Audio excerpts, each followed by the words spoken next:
কয়দিন আগে বিএনপির আয়োজনে আমি এক মাহফিলে বক্তা ছিলাম। তো বিএনপির আয়োজনে আমি মাহফিলে বক্তা, কেমন না একটু আমি আমার কথা বললো হুজুর, আমি বললাম কোনো সমস্যা নেই। আমরা তো যেহেতু এতদিন ধরে ওবায়দুল কাদের বলতো খেলা হবে, তো এই খেলা হবে বলে বলে আমাদের খেলার লোভ ধরায় ঠিক চলে গেছে। যেহেতু এখন মাঠ খালি, সুতরাং খেলা তো করা লাগবে। তো তখন কি করেছি, এক দল যেহেতু ওয়াকআউট করেছে, আমরা যে 11 জন ছিলাম 5 জন আর 6 জন ভাগ করিতে নিজেরা গোল দিচ্ছে।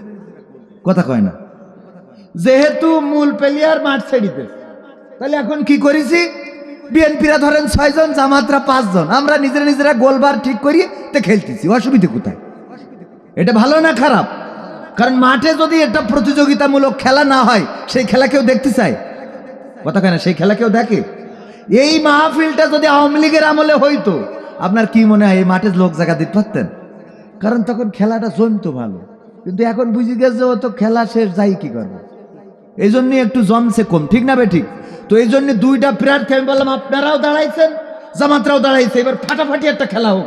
কারণ 2টা ফাটাফাটি না হলে এটা জমবে না, তাই না? একদম 153 পাশ করে নিয়েছে। পরের দিন কেউ ভোট দিতে গেছে? ওটা কুত্তা কি ছিল?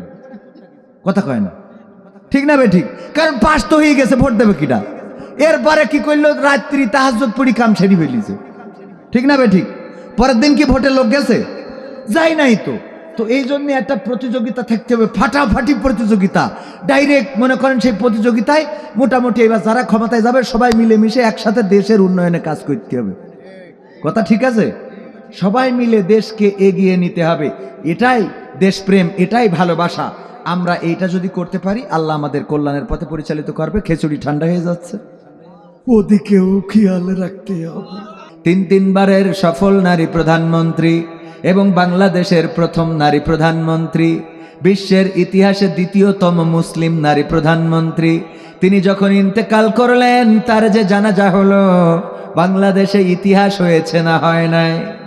এত বড় জানাজা বাংলাদেশের মানুষ চোখে কি দেখেছে আগে?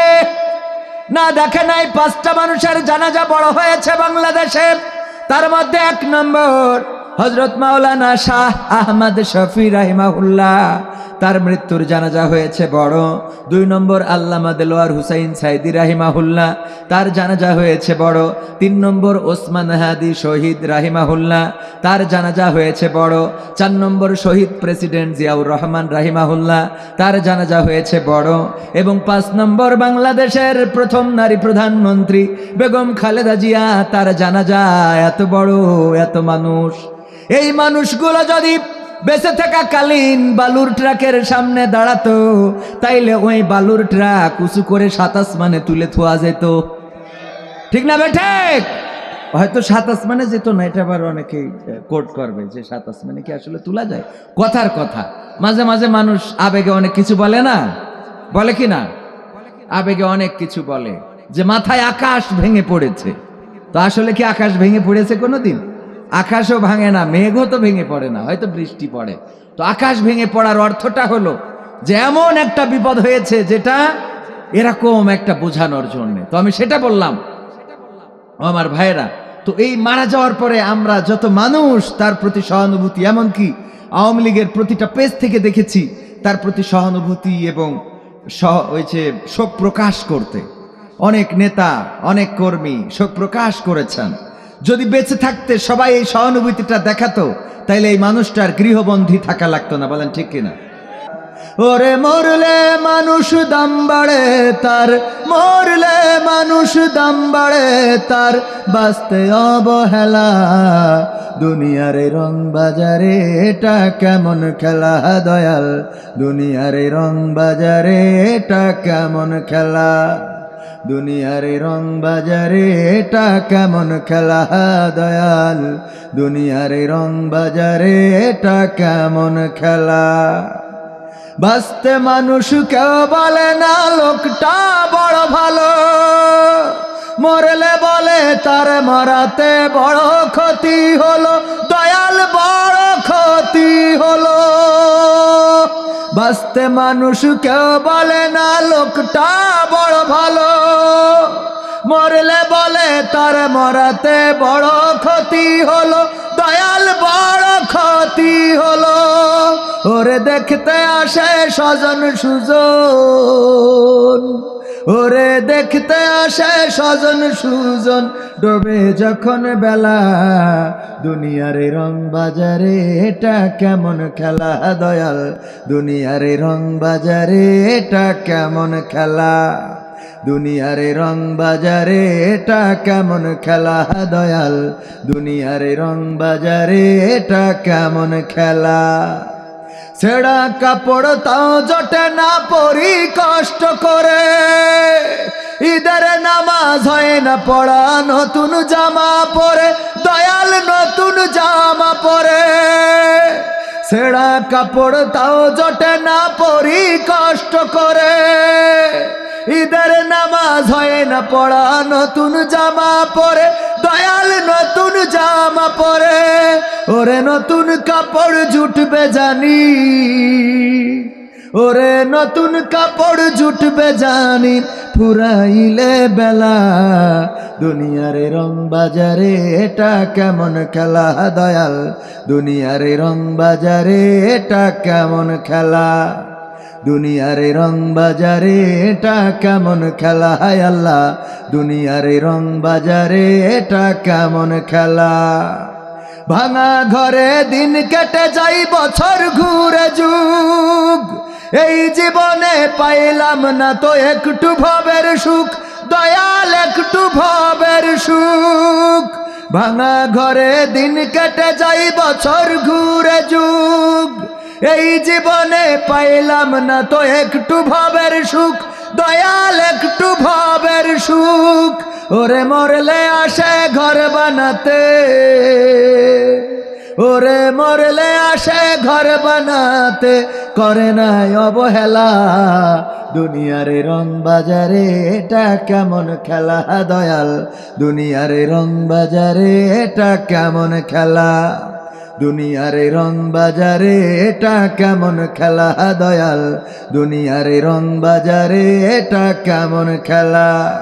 ওরে মরলে মানুষ দাম বাড়ে তার, মরলে মানুষ দাম বাড়ে তার, বাঁচতে অবহেলা দুনিয়ার রং বাজারে এটা কেমন খেলা দয়াল, দুনিয়ার রং বাজারে এটা কেমন খেলা, দুনিয়ার রং বাজারে এটা কেমন খেলা দয়াল, দুনিয়ার রং বাজারে এটা কেমন খেলা, দুনিয়ার রং বাজারে এটা কেমন খেলা দয়াল, দুনিয়ার রং বাজারে এটা কেমন খেলা।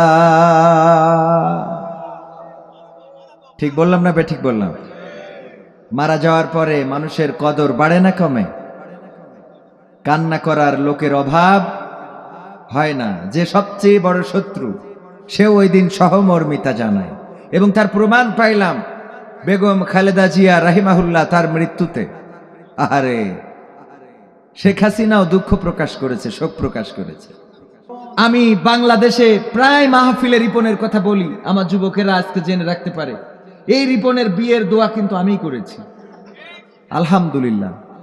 রিপন ভাই কই? তার বাসাটাও এখানে, আজকে তার বাবাও এখানকার শ্রোতা, তার দুলাভাইও এখানকার শ্রোতা, তার বউ এখানকার শ্রোতা।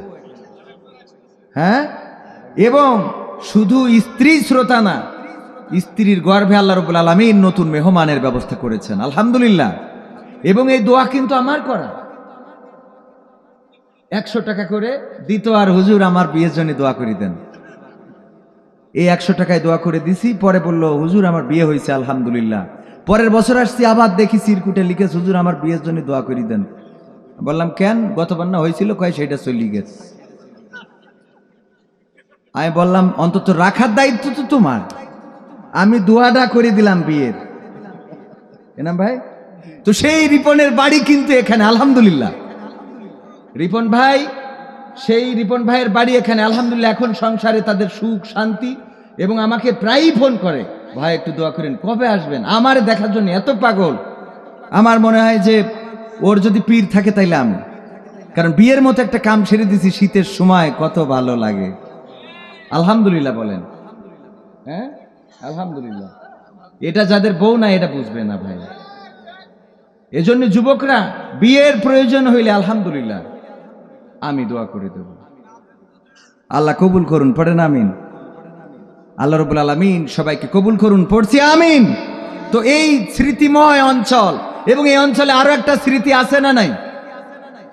এই তো সেই আশেপাশেই তো সারা বাংলাদেশে ঝামেলা আছে না নাই?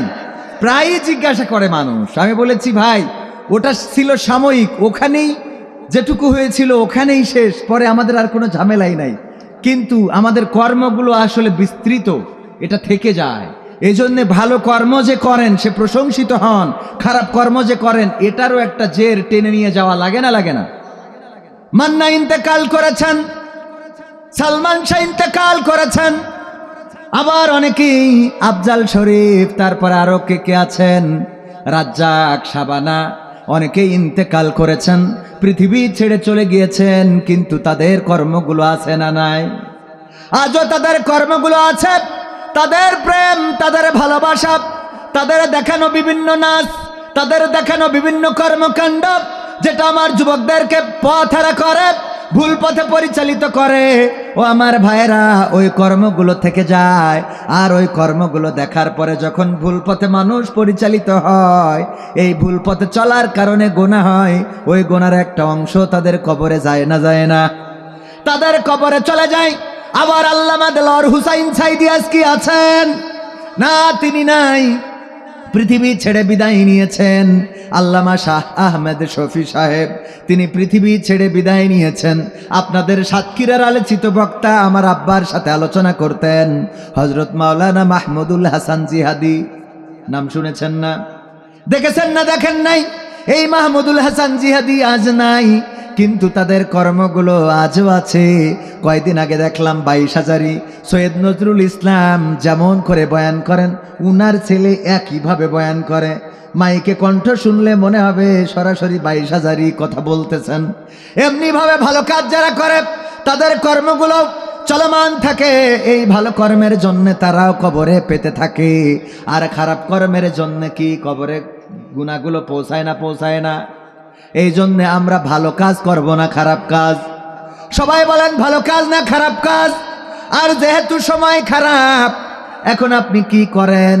এখনকার মানুষ ভিডিও করে রাখে। ধরেন একজন ইতিপূর্বে আওয়ামী লীগ করতো, এখন আবার বিএনপির ধানের শিশির স্লোগান দিচ্ছে। আগের জয় বাংলা স্লোগান এনে এক পাশে দেয়, আর ধানের শিশির স্লোগান এনে আর এক পাশে দেয়, দিয়ে বলে দেখো আওয়ামী লীগতে ধানের শিশি ঢুকেছে। কথা কয় না? বলে না? বলে না?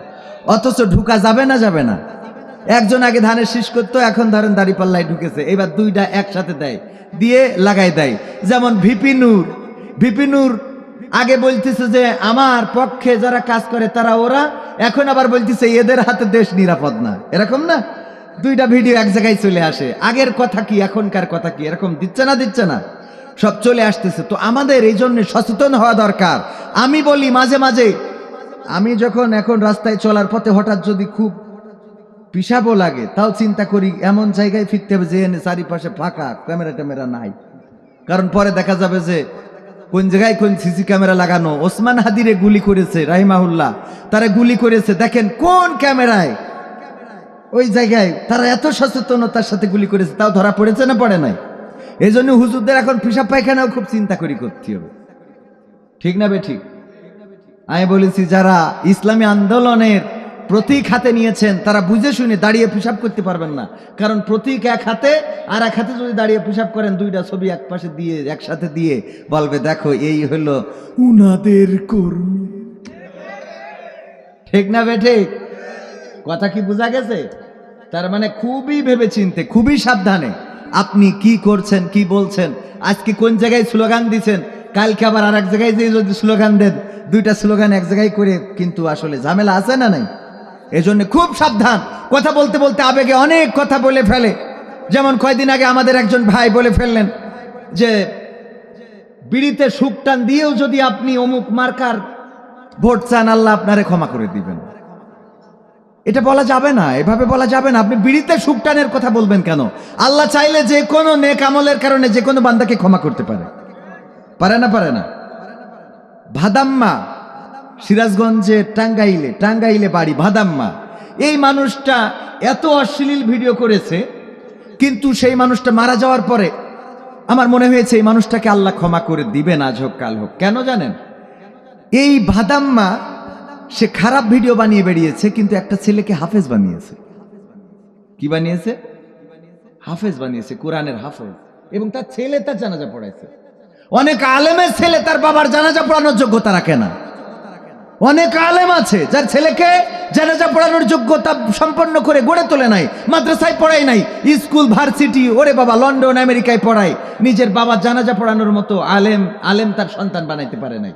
কিন্তু ভাদাম্মা একটা সন্তানকে আলেম বানিয়ে রেখে গেছেন। যেই সন্তান তার বাবার জানাজা পড়িয়েছে, কবরের কাছে দাঁড়িয়ে দোয়া করে, রব্বির হামহুমা কামা রব্বায়ানি সগীরা, হে রব তুমি আমার পিতামাতাকে তোমার স্নেহের কোলে লালন পালন করো, যেমন করে আমাকে আমার পিতামাতা স্নেহের কোলে লালন পালন করেছে। এবং বিশ্বনবী বলেছেন, এই দোয়া যদি কোনো সন্তান করে সেই পিতামাতার জন্য আর চোখের পানি ছেড়ে দেয়, চলের উপরে আসার আগে এই দোয়া কবুল করা আল্লাহর জন্য ওয়াজিব হয়ে যায়। বলেন সুবহানাল্লাহ।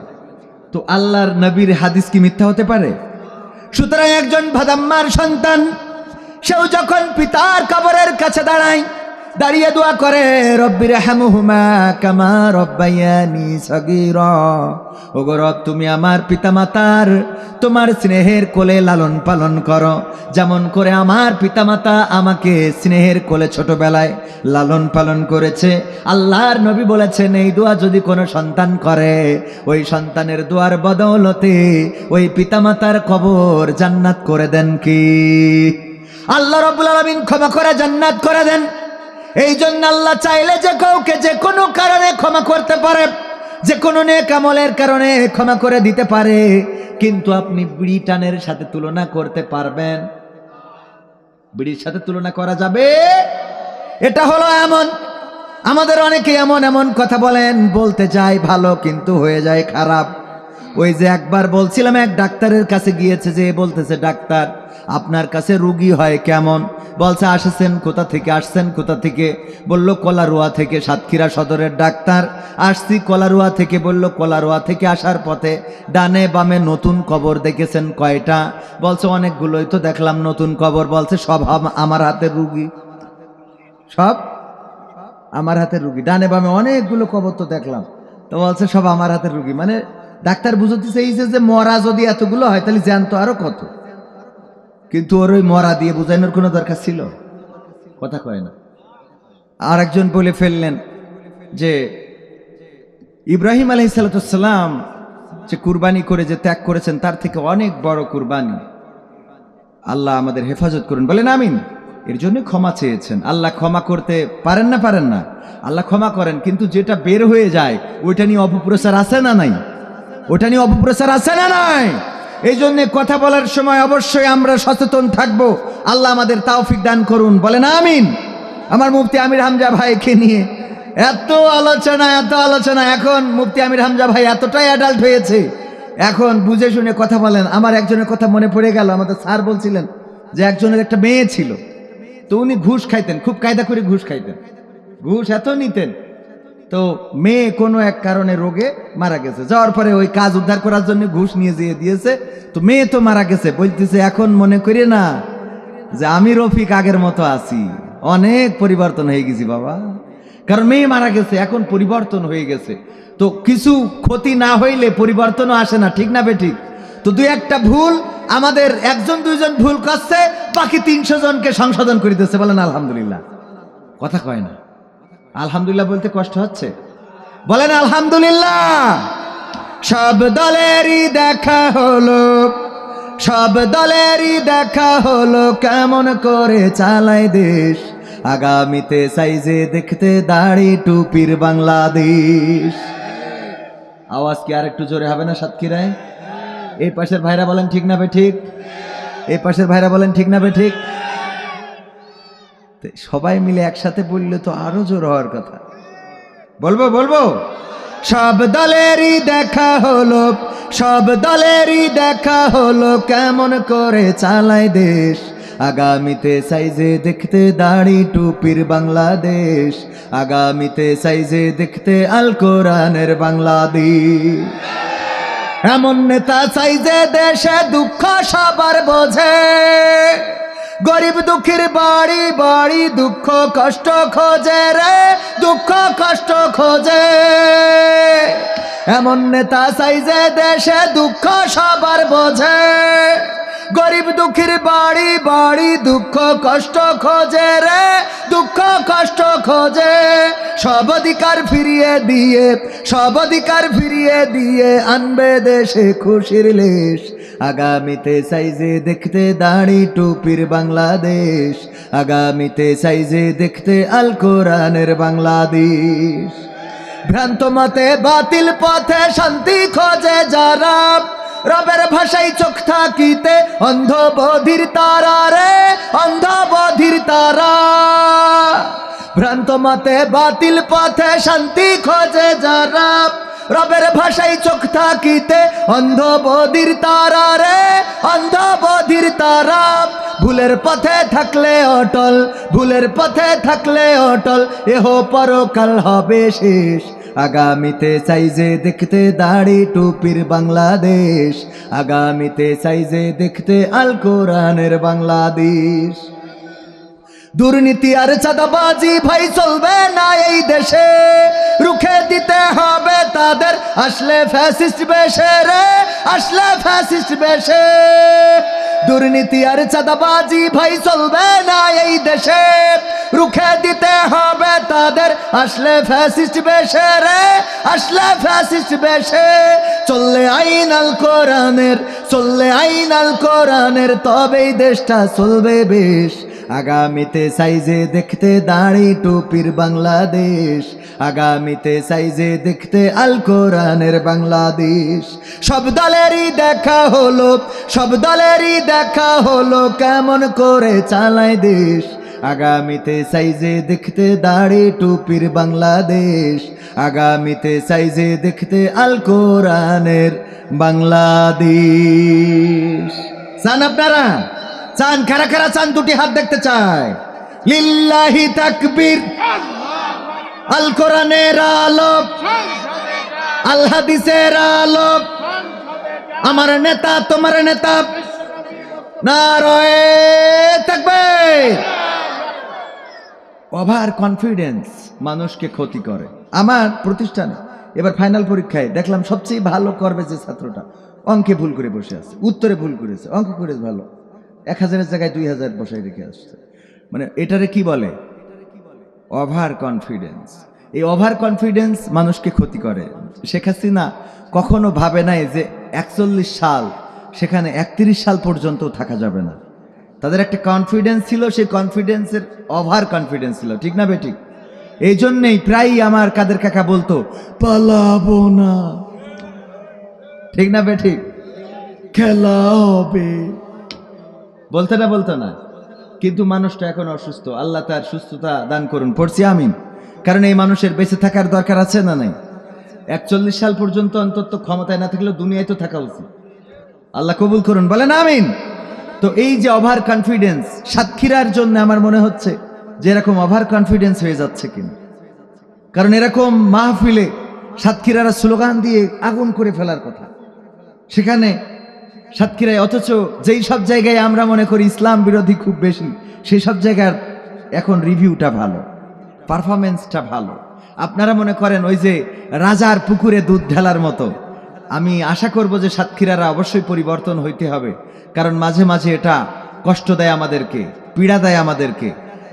রাজা বলল যে আমার যে পুকুর করেছে এই পুকুরটা পানির পুকুর হবে না, এটা কিসের পুকুর হবে? দুধের পুকুর। কিসের পুকুর? দুধের পুকুর। এলাকার সবাইকে একেবারে ওই যে তখন কি বাজাতো, ওই যে একটা ঘন্টা বাজায় বলে দিত সবাইকে বলে দাও, সবাই যেন তাদের গরুর দুধ পুকুরে ঢেলে যায়। এখন এইটা শোনার পরে আমার এনামুল হাসান বিন নূর ভাই চিন্তা করতেছে সবাই তো দুধ ঢালবে, আমি আজকে গাই গরুর দুধটা না ঢেলে বিক্রি করে দিই, 1 কলস পানি ঢেলে দিয়ে আসি।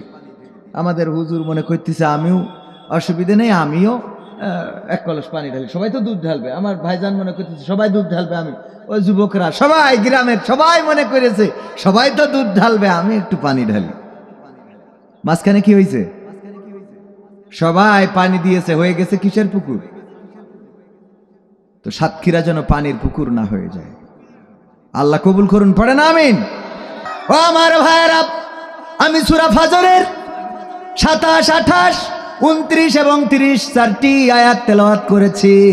এই আয়াত নিয়ে দু একটা কথা আপনাদেরকে শোনাবো, তা না হলে হক আদায় হবে না। আর কিছু সঙ্গীত আপনাদেরকে শোনাবো, তারপরে আমরা মুনাজাত করব, তারপরে আমরা তাবারক নেব, বাড়িতে চলে যাব। বেশি সময় নেব না, আর 15 মিনিট কি সময় দেয়া যাবে? 15 মিনিট কি সময় দেয়া যাবে? আমার দাঁড়ানো ভাইয়েরা যদি একটু বসে যেতেন, আমার ডান পাশে বাবা সে দাঁড়ানো ভাইয়েরা কোরআনের মাহফিলে যদি বসে যেতেন, এই মাহফিল যেন তেন মাহফিল নয়। আমার আল্লাহ বলেছেন, ওয়াইযা কুরিয়াল কুরআনু ফাসতামিউ লাহু ওয়া আনসিতু লাআল্লাকুম তুরহামুন। আমার আল্লাহ বললেন, যখন তোমাদের সামনে কোরআন থেকে পড়া হবে, কোরআন থেকে তেলাওয়াত করা হবে, কোরআন থেকে শোনানো হবে, তখন তোমরা চুপ থাকবে এবং হৃদয়ের কান দিয়ে শুনবে, যাতে করে তোমাদের উপরে আল্লাহর রহমত বর্ষণ হতে পারে। ও আমার ভাইয়েরা, আল্লাহর রহমত যদি পেতে হয়, আল্লাহর রহমত যদি আমরা চাই, কোরআনের এই মাহফিলে বসে একটু চুপ থেকে যদি হৃদয়ের কান দিয়ে কথা শুনতে পারি, রহমত বর্ষণ করবেন কি? যারা বড় হতে চান, যাদের ভাগ্যকে সুপ্রসন্ন করতে চান, আল্লাহর দয়ার দরকার আছে না নাই? আল্লাহ যারে দয়া করেন, সেই মানুষটাই দেখেন এই স্টেজে, এই মঞ্চে, এই মাঠে বয়ান করে গিয়েছেন ডক্টর মিজানুর রহমান আজহারি। সেই মানুষটা আজকে সাতক্ষীরাবাসী সবাই চেষ্টা করেও হয়তো সাতক্ষীরায় এমন খোলা ময়দানে আর বয়ান করাতে পারবে? আল্লাহ রব্বুল আলামিন তাকে কবুল করেছেন, তার কণ্ঠটাকে কবুল করেছেন। গোটা বিশ্বব্যাপী এমনভাবে সমাদৃত হয়েছে যে বাংলাদেশে শুধু নয়, বিভিন্ন দেশে এখন গেলে তার মাহফিলগুলো করার, তার প্রোগ্রামগুলো করার মতো তেমন কোনো স্পেস এখন তেমন একটা পাওয়া যায়। আমি মাঝে মাঝে চিন্তা করি, আল্লাহ যেটা করেন সেটা ভালোর জন্য করেন। আল্লামা দেলওয়ার হুসাইন সাইদি শেখ হাসিনার পতনের 1 বছর আগেই পৃথিবী থেকে শহীদ হয়ে চলে গিয়েছেন। যদি তিনি বেঁচে থাকতেন আর যদি মুক্ত হয়ে যেতেন, যেমন এটিএম আজহারুল ইসলাম মুক্তি পেয়েছে, এমন যদি মুক্ত হয়ে যেতেন, এই বর্তমান সময়ে আল্লামা দেলওয়ার হুসাইন সাইদি ওয়াজ করবেন এমন কোন মাঠ কি সাতক্ষীরাতে আছে নাকি?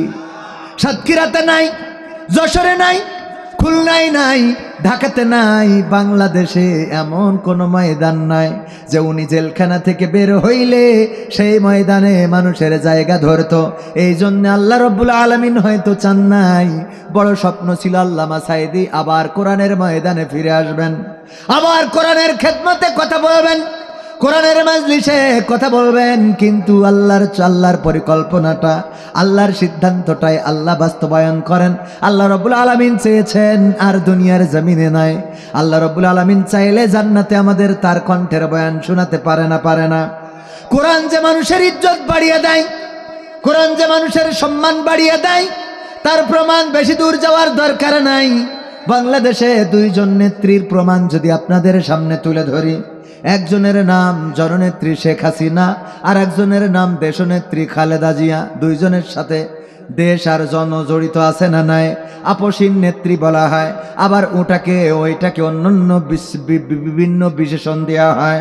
ও আমার ভাইয়েরা, 2 জনই নেত্রী, 2 জনই 3 বার প্রধানমন্ত্রী হয়েছেন বাংলাদেশে, এবং 2 জনই নারী প্রধানমন্ত্রী। একজন মানুষকে বাংলাদেশের সমস্ত মানুষ একযোগে রাস্তায় নামলো, বলল এক দফায় এক দাবি, শেখ হাসিনা কবে যাবি? বলেছে না বলে নাই? এই সাতক্ষীরার মানুষ রাজপথে নেমেছে, শহীদ হয়েছে, জীবন দিয়েছে ওই মানুষটার ক্ষমতা থেকে টেনে নামানোর জন্য। ওই মানুষটা ক্ষমতা থেকে শুধুমাত্র নেমে যায় নাই, দেশ ছাড়া হয়েছে, আবার মাঝে মাঝে চট করে ঢুকতে চায়। বাংলাদেশের মানুষ কি ঢুকতে দিতে চায়? না, চায় না।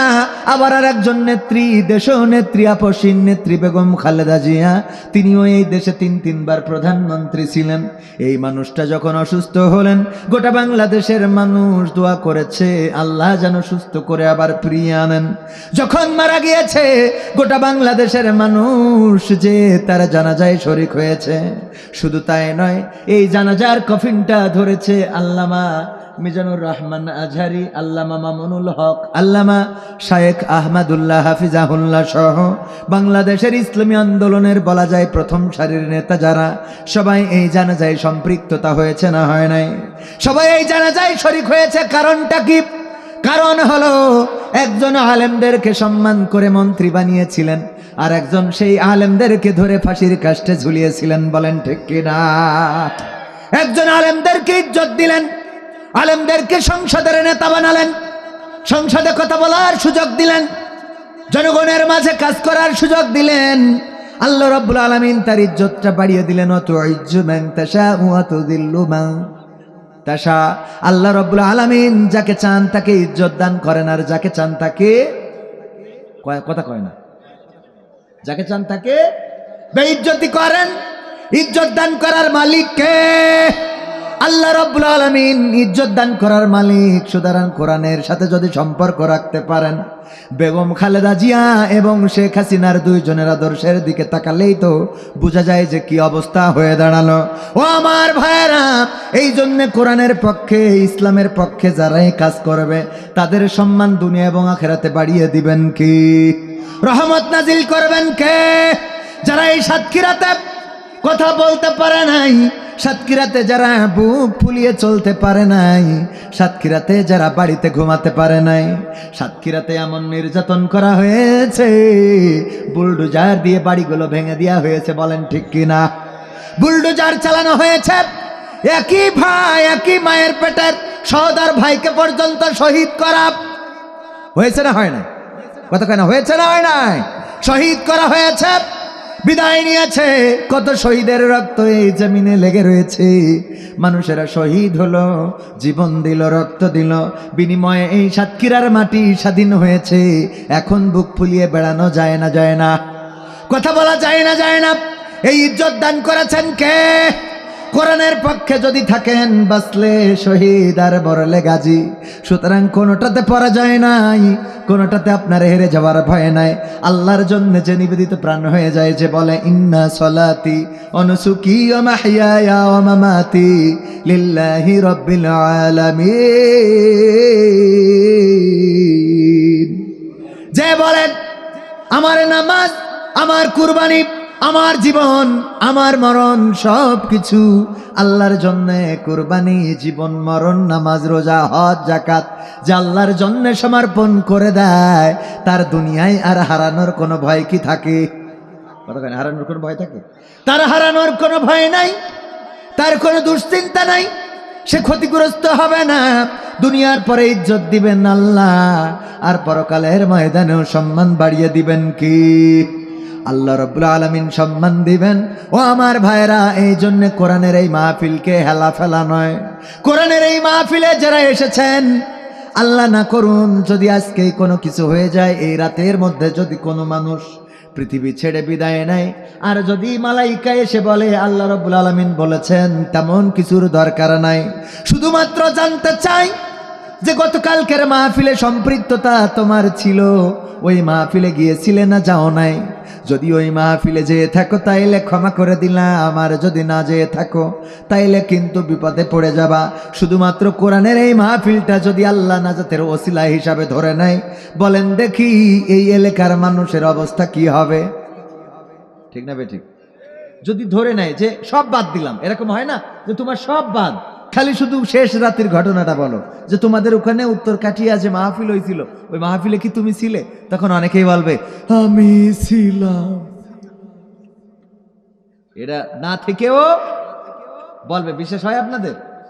এই জন্য আল্লাহ বলছেন আল-ইয়াউমা নাখতিমু আলা আফওয়াহিহিম ওয়া তুকাল্লিমুনা আইদিহিম ওয়া তাশহাদু আরজুলুহুম বিমা কানু ইয়াকসিবুন।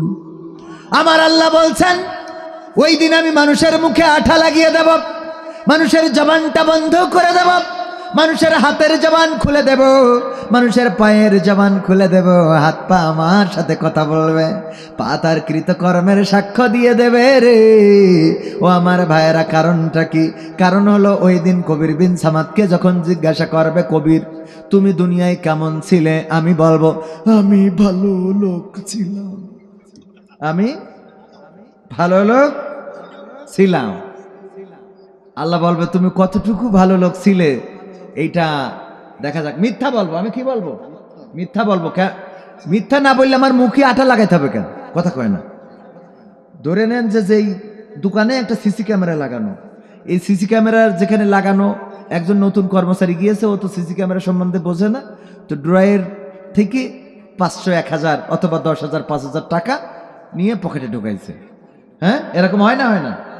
তো ঢুকানোর পরে কোম্পানির মালিক বা দোকানের মালিক যে বলতেছে যে আজকে এই ড্রয়ারে তো 5,000 টাকা ছিল, তুমি কি নিয়েছো? না, আমি ড্রয়ারে হাতই দিই নাই। হ্যাঁ, ইনশাআল্লাহ আমি তো হাতই দিই নাই ড্রয়ারে, আমি তো কি করে টাকা নেব? হ্যাঁ, তো এই কথা যখন তুমি স্বীকার করো, স্বীকার যখন করেই না, তখন এবার ওই ভিডিও চালানোর দরকার আছে না নাই? সিসিটিভির ফুটেজ দেখানোর দরকার আছে না নাই? তো তার মানে হলো পরকালের ময়দান আল্লাহ যখন বলবে যে মাইকালা তুমি কেমন ছিল, কবে আল্লাহ আমি তো বিশাল পরেজগার ছিলাম, সব জায়গায় একেবারে মাহফিল শুরু করতো আর শেষ পর্যন্ত শুনতাম, সব চলে যেত কিন্তু আমরা যেতাম না, তাই না? হ্যাঁ, এরম বলবে না? হ্যাঁ, তো এখন মুখে আঠা লাগাই দেবে কেন? যে ওই তখন হাত বলবে আল্লাহ ও কি আসলে ওই মাহফিল শোনার জন্য বসেছিল? ও তো টাকার জন্য বসেছিল। যতক্ষণ তরিকুল ভাই টাকা না দিনি, টাকা কুইনে নিয়ে তারপরে বুঝে চলে গেছে। পাক হবে কথা সত্য, কারণ আমার এই পায়ে হেঁটে যেত, কারণ ওখানে মাইক ভাড়া দিয়েছে, আবার যখন ওই ডিজের কুপাকুপি ওখানে যেই উঠেছে। কথা কয় না, কথার কথা ভাই, আমি আপনাদের করছি না, অন্য মানুষের কথা করছি। তো এখন এই যে ডিজের কুপাকুপি তো এ ভাড়া আছে না নাই? আনিসা মাইক দেয় না? তো হাত বলবে আল্লাহ ও কি খালি মাহফিলির কথা বলছে, ও ডিজেরটা তো কয় না। কে হাত বলবে এই হাত দিয়ে ভলিউম বাড়াই দিত, দে পড়ি কে দয়াল তোর লাইগার। এই সত্য বলছি না মিথ্যা বলছি? তার মানে মানুষ ভালোটা বলতে চাইবে, খারাপটা কেউ বলতে চাইবে। আল্লাহ রাব্বুল আলামিন মুখে আঠা লাগিয়ে দিবে, দেওয়ার পরে এবার হাত কথা বলবে। আরে ওই দিন চিন্তা করি এই হাত আমার বিরুদ্ধে বলবে, আল্লাহ এই হাত দিয়ে হুজুর আঙুল নাড়ায় কথা বলতো, কিন্তু এই হাত দিয়ে আবার আর একজনের মেসেজ করতে আই লাভ ইউ। কি ধরা খাবো না? না আপনি মনে করছেন হুজুর বুঝলে এটা হাত বলবে না? হাত কবে জাগা যা করি ফেলাইছে বলবে এটা না? আল্লাহ জবান খুলবেন তো এই জন্য হাত বলবে হুজুর। আল্লাহ এই হাত দিয়ে হুজুর যে টাকা গুইনে নিয়ে 2,000 টাকা কম দিয়ে আসতে গাড়ি দাঁড় করে আবার ঘুরিয়ে আইল। কথা কয় না? ও আমার ভাইয়েরা, এই জন্য আজকের এই মাহফিলটা আমাদের নাজাতের ওসিলা হয়ে যেতে পারে যদি আল্লাহ বলেন ও আমার বান্দারা, জীবনে তো অনেক গুনাহ করেছো, অপরাধ করেছো, জীবনে অনেক অপরাধ আমার কাছে আছে, শুধুমাত্র বলো দেখি জীবনের শেষ রাতটা কেমন করে কাটাইছাও। যদি আজকে আল্লাহ না করুন আমরা কেউ মারা যায় আর এই মাহফিলটা দেখাতে পারি, আল্লাহ দেখো কোরআনের এই মাহফিলে ছিলাম আমরা, এই 13 তারিখে কোরআনের মাহফিলে বসেছিলাম, আল্লাহ তুমি যদি চাও এই মাহফিলের ওসিলায় জীবনের গুনাহ খাতা মাফ করে দিতে পারো। আমার আল্লাহ রব্বুল আলামিনের এত দয়া, এত মায়া, আজকের এই মাহফিলের ওসিলায় জীবন জিন্দেগির গুনাহগুলো মাফ করে দিতে পারেন, বলেন সুবহানাল্লাহ। এই জন্য এই মাহফিল মাঝখানে নভেম্বরের, যদি ভুল না বলি 21 তারিখে একটা ঝাঁকুনি হলো, ভূমিকম্প হলো। নভেম্বর না ডিসেম্বরে? হ্যাঁ, নভেম্বরে একটা ভূমিকম্প হলো। ওই দিন আমি বললাম যদি আজকে কিছু হয়ে যেত, আর আল্লাহ যদি বলতো আজকে ফজরের নামাজ মসজিদে হয়েছে কার কার, তার ক্ষমা করে দিলাম, তো আমার অর্ধেক ক্ষমা হইতো আর অর্ধেক বিপদে পড়ে যেতাম। কারণ ওই দিন 1 রাকাত পাইছি জামাত। ওই দিন আমি কয় রাকাত? 1 রাকাত পাইছি জামাত। 1 রাকাত আগে ইমাম পড়ে নিয়েছে, মানে আমার জাতি, তো আমিও বিপদে পড়ে যেতাম। আর বুঝে দেখেন ওই দিন যদি কিছু হয়ে যেত। সুতরাং মৃত্যুর জন্য আমাদের প্রস্তুত হওয়ার দরকার আছে না নাই? আমি যে আয়াতে কারিমা তেলাওয়াত করেছি সূরা ফাজরের 27, 28, 29, 30, এর সরল অর্থ হলো আল্লাহ বলছেন যে আমি ওই দিন ডাক দেব। কি বলবো? হে প্রশান্ত আত্মা, তুমি ফিরে আসো তোমার রবের কাছে সন্তুষ্ট চিত্তে এবং সন্তোষ ভাজন হয়ে, আর তুমি দাখিল হও আমার বান্দাদের কাতারে, প্রবেশ করো জান্নাতে, বলেন সুবহানাল্লাহ। এই ডাক দিবেন কাদেরকে? ডাক দিবেন কাদেরকে? আপনাদের যদি এটা বলে দিই আপনাদের ভালো হবে না যে কাদেরকে ডাক দিবেন? আপনি মিলাই নেবেন যে আপনি এই ডাক দিয়াদের মধ্যে পড়েছেন কিনা। যদি না পড়েন তাহলে সেই গুণটা অর্জন করলে এই ডাক দিয়া বান্দাদের মধ্যে আপনি পড়ে যাবেন। বলেন সুবহানাল্লাহ। আল্লাহ ডাক দিবেন। কে ডাক দিবেন? আল্লাহ ডাক দিয়া বলবেন, ইয়া আইয়াতুহান নাফসুল মুতমাইন্না, ওগো প্রশান্ত আত্মা, ফিরে আসো তোমার রবের দিকে সন্তুষ্ট চিত্তে এবং সন্তোষ ভাজন হয়ে। আমি তোমার উপরে সন্তুষ্ট এবং তুমিও আমার উপরে খুশি থাকো, কারণ আমি তোমারে ডাক দিয়েছি। এবার তুমি আমার বান্দাদের কাতারে দাখিল হয়ে যাও, আমার বান্দাদের কাতারে তুমি চলে যাও, আর তুমি প্রবেশ করো জান্নাতে। এই আয়াত যখন নাজিল হচ্ছিল, এই আয়াত যখন নাজিল হচ্ছিল, পাশে বসা ছিলেন হযরত আবু বকর রাদিয়াল্লাহু তাআলা আনহু। তাফসীরে ইবনে কাসিরে এসেছে, আবু বকর রাদিয়াল্লাহু তাআলা আনহু বললেন, কত সুন্দর, কত চমৎকার কথাগুলো ওগো নবী। এই কথাগুলো কাকে বলবেন? আল্লাহ রাব্বুল আলামিন। বিশ্ব নবী বললেন, ওগো আমার আবু বকর, শুনে নাও, এই কথাগুলো তোমার মৃত্যুর সময় তোমাকেই আল্লাহ রাব্বুল আলামিন বলবেন। বলেন সুবহানাল্লাহ। আল্লাহ ডাক দিবেন, হে প্রশান্ত আত্মা, ওগো প্রশান্ত আত্মা, ফিরে আসো তোমার রবের নিকট, ফিরে আসো তোমার রবের কাছে। আল্লাহ রাব্বুল আলামিন ডাক দিবেন বান্দার দিকে তাকিয়ে, ওগো প্রশান্ত আত্মা, ফিরে আসো তোমার রবের কাছে, আর দাখিল হও সন্তুষ্ট চিত্তে এবং সন্তোষ ভাজন হয়ে। তোমরা দাখিল হয়ে যাও আমার বান্দাদের কাতারে। আল্লাহর বান্দা কারা? আল্লাহর বান্দা হলো তারা যারা বলেছে, ইন্না সালাতি ওয়া নুসুকি ওয়া মাহইয়ায়া ওয়া মামাতি লিল্লাহি রাব্বিল আলামিন। আল্লাহর বান্দা তো তারা যারা আল্লাহর কাছে মাথাটা নত করে দিয়েছে। ইব্রাহিম আলাইহিস সালামের মতো বলেছে, ইন্নী ওয়াজ্জাহতু ওয়াজহিয়া লিল্লাযী ফাতারাস সামাওয়াতি ওয়াল আরদ হানিফাও ওয়া মা আনা মিনাল মুশরিকিন। ইব্রাহিম আলাইহিস সালাম বললেন, ওগো আল্লাহ, আমি আমার মুখ ঘুরাইয়ে দিলাম, সব দিক থেকে ঘুরাইয়ে নিয়ে তোমার দিকে। আসমান জমিন যিনি সৃষ্টি করেছেন তার দিকে আমার মুখটা ঘুরিয়ে দিয়ে বললাম, আমি কোনো মুশরিকদের দল করি না, আমি কোনো মুশরিকদের দলের স্লোগান দিই না, আমি কোনো মুশরিকদের দলের সাথে নিজের সম্পর্ক রাখলাম না, আল্লাহর দলের দিকে মুখটা করে দিলাম। এই কথা বলে যখন স্লোগান দিলেন, আল্লাহর আইন চাই, সৎলোকের শাসন চাই, যখন বললেন এই জমিনে আল্লাহর বিধান চাই, নারায়ে তাকবীর, আল্লাহু আকবার, এই স্লোগান দেওয়ার পরে মাইক কেড়ে নিয়েছে ফিরাউন, নমরুদ। বলেন ঠিক না বে ঠিক? নমরুদ মাইক কেড়ে নিয়েছে না? নাই, নমরুদ বলল, না, এই স্লোগান চলবে না, এই স্লোগান। ইব্রাহিম বললেন, লা ইলাহা ইল্লাল্লাহ। ও নমরুদ, এই বাবিলনে তোমার আইন চলবে না। নমরুদ বলল, ও ইব্রাহিম, তোমার আমরা ছাড়ব। মুসা আলাইহিস সালাম বললেন, লা ইলাহা ইল্লাল্লাহ। এই মিশরে ও ফেরাউন, তোমার আইন চলবে না। ফেরাউন বলল, ও গো মুসা, তোমার আমরা ছাড়ব না। আল্লাহর নবী বললেন, লা ইলাহা ইল্লাল্লাহ।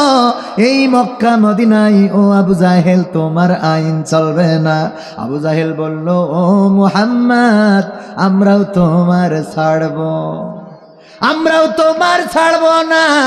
এখনকার সময়ও যদি বলেন লা ইলাহা ইল্লাল্লাহ, ও ডক্টর ইউনুস, এই বাংলাদেশে তোমার আইন চলবে না, চলবে না।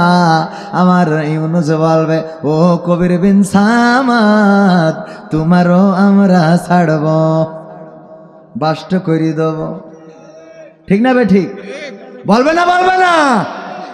ও আমার ভাইরা, এই কথাগুলো বলা হবে কারণ আল্লাহর আইন যদি এই জমিনে চালাতে চাই, আল্লাহর আইন চালাতে বাধা দিবে কারা? ফেরাউন, নমরুদের প্রেতাত্মারা, তাদের উত্তরসূরিরা। আর আল্লাহর জমিনে আল্লাহর আইন কায়েম করতে চাইবে কারা?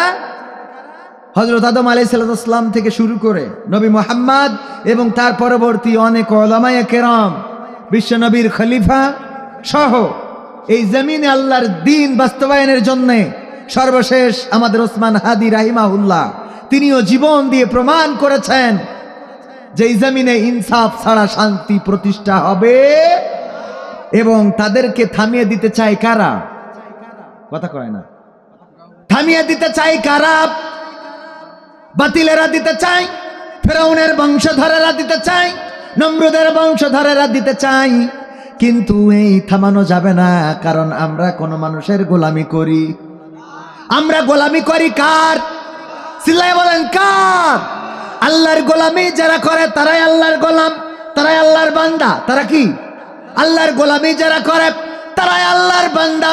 আর আল্লাহ তাদেরকে ডাক দিয়ে বলেন, ইয়া আইয়াতুহান নাফসুল মুতমাইন্না ইরজিই ইলা রাব্বিকি রাদিয়াতাম মারদিয়া ফাদখুলি ফি ইবাদি ওয়াদখুলি জান্নাতি। আল্লাহ তাদেরকে ডাক দিয়ে বলে, ও প্রশান্ত আত্মা, ফিরে আসো তোমার রবের নিকট, ফিরে আসো, ফিরে আসো জলদি করে। ওগো ওসমান হাদি ফিরে আসো, গো তিতুমির শাহজালাল খান জাহান, ওগো বায়েজিদ বোস্তামি, ওগো আল্লামা দেলোয়ার হুসাইন সাইদি, ওগো ইসলামী আন্দোলনের নেতা কর্মীরা যারা আমার জন্য নির্ঘুম রাত কাটিয়েছ, রাজপথে স্লোগান দিয়েছ, দিন কায়েমের জন্য প্রচেষ্টা করেছ, তোমরা তাড়াতাড়ি করে ফিরে আসো আমার দিকে। সন্তুষ্ট থেকো, কারণ আমি তোমাদের উপরে সন্তুষ্ট, আমার পরেও তোমরা সন্তুষ্ট হয়ে যাও। আর তোমরা দাখিল হও আমার বান্দা যারা। আদম আলাইহিস সালাম কার বান্দা? কথা কয় না। আল্লাহর বান্দা। আদম আলাইহিস সালাম কেন আল্লাহর বান্দা? ভুল করলেন, শয়তানের ওয়াসওয়াসায় পড়ে ভুল করার পরে জান্নাত থেকে বের করে দিলেন, জমিনের পরে আসলেন আর বলে দিলেন, আল্লাহ যেহেতু জান্নাতে ছিলাম বের করে দিয়েছাও, আর তোমার কাম করব না বলেছে নাকি? না, বলে নাই, বরং বলেছেন রব্বানা যালামনা আনফুসানা ওয়া ইল্লাম তাগফির লানা ওয়া তারহামনা লানাকুনান্না মিনাল খাসিরিন। আমার আদম আলাইহিস সালাম বললেন, ওগো আল্লাহ আমি তো ভুল করে ফেলেছি, আমি তো আমার উপরে জুলুম করে ফেলেছি। আল্লাহ তুমি যদি আমারে ক্ষমা না করো, তুমি যদি আমার উপরে দয়া না করো, রহম না করো, তাইলে আমি ক্ষতিগ্রস্তের মধ্যে পড়ে যাব। সুতরাং তোমার দয়ার দরকার। আল্লাহর কাছে যখন নিজেকে সঁপে দিয়ে দয়া ভিক্ষা চেয়েছেন, দয়া করেছেন কি? দয়া করেছেন কে? আদম আলাইহিস সালাম ছিলেন আল্লাহর বান্দা। আইয়ুব আলাইহিস সালাম সমস্ত গায়ে ঘা হয়ে গিয়েছে, এত ঘা, এত পোকা, গোশতগুলো খেয়ে ফেলে, শরীর থেকে গোশতগুলো খেয়ে নিচ্ছে পোকাই। এই অবস্থায় আপনজনেরা সবাই ছেড়ে চলে গেছে, সন্তানেরা মারা গেছে, সম্পদ সব শেষ হয়ে গেছে, কর্মচারী কর্মকর্তা যারা ছিল সবাই দূরে চলে গেছে। আল্লাহর নবী আইয়ুব আলাইহিস সালাম কোনোদিন কোনো অভিযোগ করে নাই। ইব্রাহিম আলাইহিস সালাম শুধুমাত্র ছিলেন খেদমত করার জন্য, বাকি সব স্ত্রীরাও চলে গিয়েছেন। এরপরে জিহ্বায় পোকা ধরে গেল, জিহ্বার মধ্যে পোকা কিলবিল করে, এই পোকারা জিহ্বা খাওয়া শুরু করে দিল। আইয়ুব আলাইহিস সালাম বললেন, আল্লাহ আমি এতদিন তো কোনো অভিযোগ করি নাই, কিন্তু আজকে অভিযোগ না করে তো আমি আর পারছি না গো আল্লাহ, অভিযোগ করা ছাড়া কোনো উপায় নাই। ওগো রব, তুমি আমার সমস্ত শরীরে ঘা দিয়েছ, সমস্ত শরীরে পোকা দিয়েছ, আমার সম্পদগুলো ধ্বংস হয়ে গেছে, আমার সন্তানগুলো শেষ হয়ে গেছে, আমার আপনজনেরা আমাকে ছেড়ে চলে গিয়েছে। আমি কোনো অভিযোগ করি নাই, সমস্ত শরীরের গোশতগুলো পোকারা খাই, আমি কোনো অভিযোগ করি নাই, কিন্তু আজকে এমন একটা মুসিবতে পড়ে গেলাম, তুমি আমার জিহ্বার মধ্যে পোকা দিয়েছ। আল্লাহ এই জিহ্বার পোকা আমার জিহ্বাটা খেয়ে ফেলে। ওগো আল্লাহ তুমি যদি আমার জিহ্বাটা শেষ করে দাও, তাইলে কেমন করে আমি জিকির করব? আল্লাহ আল্লাহ আল্লাহ আল্লাহ আল্লাহ আল্লাহ সুবহানাল্লাহ আলহামদুলিল্লাহ লা ইলাহা ইল্লাল্লাহ সুবহানাল্লাহ ওয়ালহামদুলিল্লাহ লা ইলাহা। ওগো আল্লাহ কেমন করে তোমার জিকির করব? তুমি আমার জিহ্বাটা অক্ষুণ্ণ রেখে যা চাও তাই করো। আমার আল্লাহ বললেন, এখন আইয়ুব আমি তোমার সব কিছু ফিরিয়ে দিলাম, ফিরিয়ে দিলাম, ফিরিয়ে দিলাম। ডেকেছেন আল্লাহকে আল্লাহর বান্দা, সব কিছু ফিরিয়ে দিয়েছে না দেয় নাই? এই হলো আল্লাহর বান্দা। আল্লাহর বান্দা ছিলেন জাকারিয়া আলাইহিস সালাম। যখন গাছের মধ্যে ঢুকে গেলেন, কিন্তু একটু লুঙ্গি অথবা কাপড়ের অংশ বাইরে থাকলো, শয়তান দেখিয়ে দিল, দেখো এই গাছের মধ্যে ঢুকেছে জাকারিয়া, তোমরা তো খুঁজে পাও না। কেমন করে ঢুকলো? সে আল্লাহর কাছে বলেছে, আল্লাহ আমার, আল্লাহর কাছে বলে নাই, গাছকে বলেছে, গাছ আমার একটু সহযোগিতা করো। গাছ সহযোগিতা করেছে। গাছ সহযোগিতা নিজে করতে পারে না, সহযোগিতা করেছে কার হুকুমে? আল্লাহর হুকুমে সহযোগিতা করেছে। কিন্তু একটু কাপড় অংশ বের হয়ে আছে। এবার বলল, এই করাত দিয়ে গাছটা ছিঁড়ে ফেলো, যদি ছিঁড়তে পারো তাইলে সাথে সাথে জাকারিয়াও ছিঁড়ে যাবে। যখন মাথার কাছে করাতটা এসে পৌঁছিয়েছে, করতে যাবে, আল্লাহ রাব্বুল আলামিন জানিয়ে দিলেন, ওগো জাকারিয়া, তুমি আমার কাছে মাথা নত করার পরে ও কেন তুমি গাছের কাছে সহযোগিতা চাইলা? তুমি যদি আমার কাছে সহযোগিতা চাইতে, যে আল্লাহ আমাকে হেফাজত করো, আমি যেমন করে আদমকে হেফাজত করালাম, যেমন করে আয়ুবকে হেফাজত করালাম, যেমন করে আমি ইউনূস আলাইহিস সালামকে হেফাজত করালাম, নূহ আলাইহিস সালামকে হেফাজত করালাম, একইভাবে তোমাকেও হেফাজত করতাম। তুমি গাছের কাছে সহযোগিতা চেয়েছো, আমি গাছকে দিয়ে তোমাকে হেফাজত করেছি। কিন্তু গাছের কাছে সহযোগিতা চাওয়ার জন্য করাত দিয়ে তোমাকে খণ্ডিত করা হবে। তুমি একটা বারের জন্য করতে পারবা না। এটাই তোমার পাপের কাফফারা, এটাই তোমার এই অন্যায়, এতটুকু এই যে ভুলটুকু করেছো তার কাফফারা। করাত দিয়ে দ্বিখণ্ডিত করা হলো। আল্লাহর নবী পর্যন্ত করেন নাই, কারণ মাথাটা নত করেছিলেন কার কাছে? আল্লাহর কাছে মাথা নত করেছেন। এটাই আল্লাহর বান্দা। ওগো আমার ভাইয়েরা, ইউনূস আলাইহিস সালাম তাকে যখন নদীতে ফেলে দেওয়া হলো, মাছের পেটের মধ্যে চলে গেল। যাওয়ার পরে ইউনূস আলাইহিস সালাম বললেন, আল্লাহ, আমি তোমার দিন প্রচার করে বেড়াই, মানুষ তেমন কালেমা পড়তে চায় না, তোমার দিনের পথে আসতে চায় না, এত কষ্ট করি রে, আবার আমার এই তুমি এই পানির মধ্যে ফেলাইলে, আবার মাছেও গিলে নিল, এই পাতালের মধ্যে চলে এসেছে, পানির এত গভীরে চলে এসেছে। আল্লাহ, আমি আর তোমার ডাকবো না বলেছে নাকি? না বলে নাই। কি বললেন?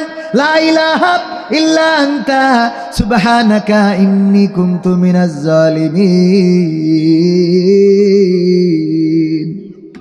ইউনূস আলাইহিস সালাম বললেন, ওগো আল্লাহ, তুমি মহাপবিত্র, তুমি অনেক বড় পবিত্র, সত্য তুমি তোমার মতো পবিত্র কেউ হয় না।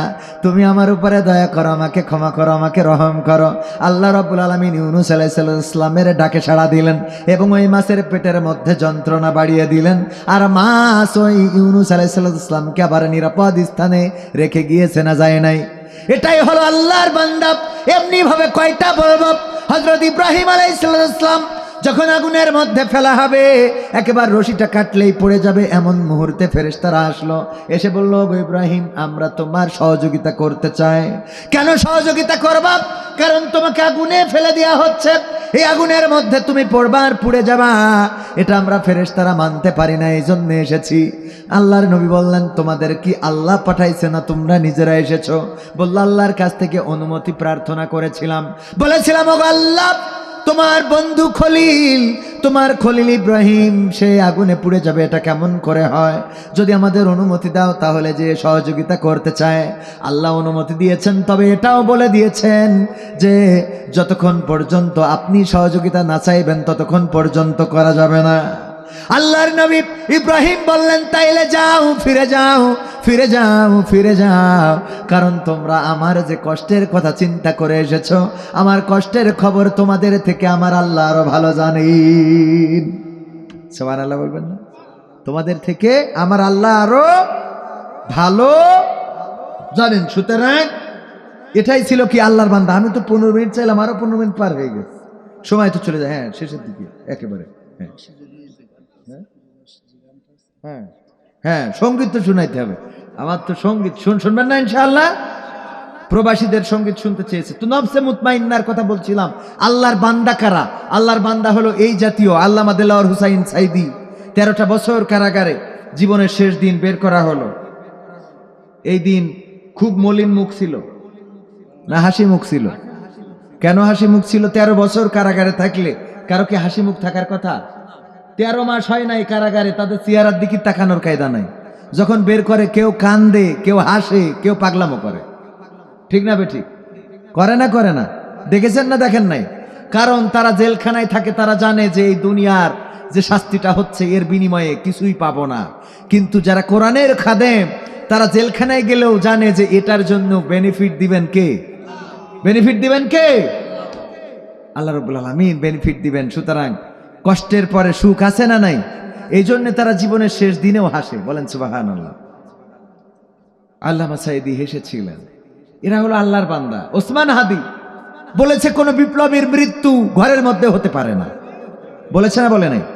কোন বিপ্লবীর মৃত্যু ঘরের মধ্যে হতে পারে। বিপ্লবীর মৃত্যু হবে কোথায়? বলেছেন রাজপথে মৃত্যু হবে, গ্লোরির মতো রাজপথে মৃত্যু হবে। তারা কখনো ঘরের মধ্যে তাদের মৃত্যু হবে না। এটাই বিপ্লবীদের জীবন। এবং আল্লাহ রাব্বুল আলামিন তার মৃত্যুটা কবুল করেছে না করে নাই? অনেকেই বলতো যে কফিনটা ঠিক করে রেখো, বলতো যে আমি হারাম খেয়ে স্বাস্থ্যটা অনেক মোটা করি নাই, আমার চিকনা চাকনা দেহটা হালাল উপার্জনে হালাল রুজিতেই এই দেহ, সুতরাং ছোট্ট একটা কফিনে রক্তমাখা শরীর নিয়ে আল্লাহর দরবারে হাজিরা দিতে পারলেই এনাফ। সুবহানাল্লাহ বলবেন না?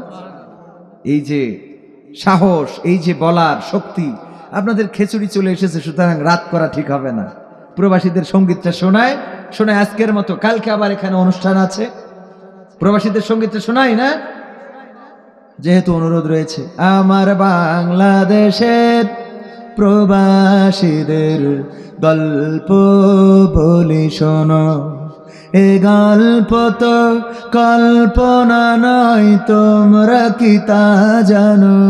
ও ভাই, এ গল্প তো কল্পনা নয়, তোমরা কি তা জানো?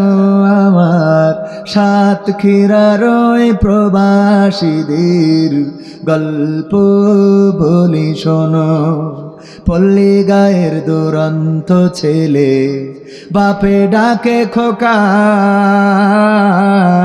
হঠাৎ করে ঢুকলো মাথায় বিদেশ যাওয়ার পোকা। রোগে শোকে ক্লান্ত পিতা খাটার নাই উপায়, বেকার ছেলের এমন কথায় বাবাও দিল সাই। ক্ষেতের জমি হালের গরু বিক্রয় করে দিয়ে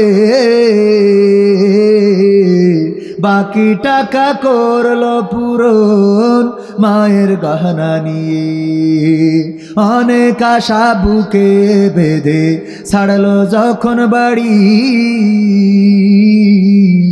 সে যে কি বেদনা বিধুর ছিড়ল যেন নাড়ি।